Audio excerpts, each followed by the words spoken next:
Because many people think of immigration simply as border crossers or visa overstayers, they forget, again, about those needles in the haystack.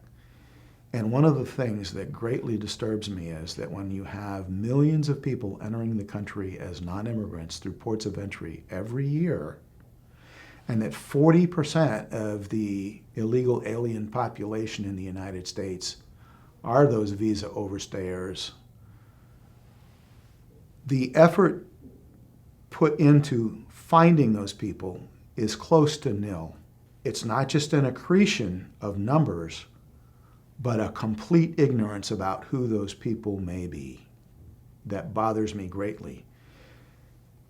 I will give a slight pass to ICE in its efforts to detect and apprehend overstays, simply because they're at the back end of a system that doesn't track exits. So that by the time they get information, so often the information is dated and stale that they know that sending the lead out to the field office will be fruitless.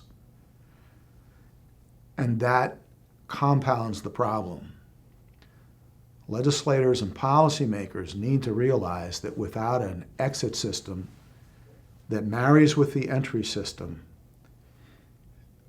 there is a lot of chaff in the system that acts as a massive disincentive for ICE to do the work of finding these people, some of whom really and truly are dangerous individuals. When you think about how people come into the United States, obviously they come in by air through the airports of entry, JFK, LAX.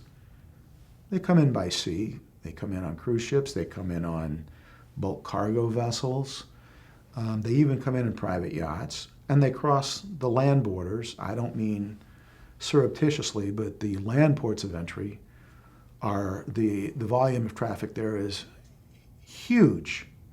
So when you talk about an exit system, for that exit system to have any meaning, it also has to track land, air, and sea. If it is not doing all three, it is not fully effective, and the ability of federal officers to find aliens who are overstaying will be inhibited greatly. A lot of people have suggested that the reason that there is no exit system is because it's unfeasible, impractical, impossible. I would argue, based on my 29 years of experience, that the same statements were made about an entry system. We have an entry system that, while not perfect, is so far beyond what my wildest imaginings could ever have been, having grown up in an agency with paper 3x5 cards, makes me think that people who dismiss the notion of an exit system so readily are wrong.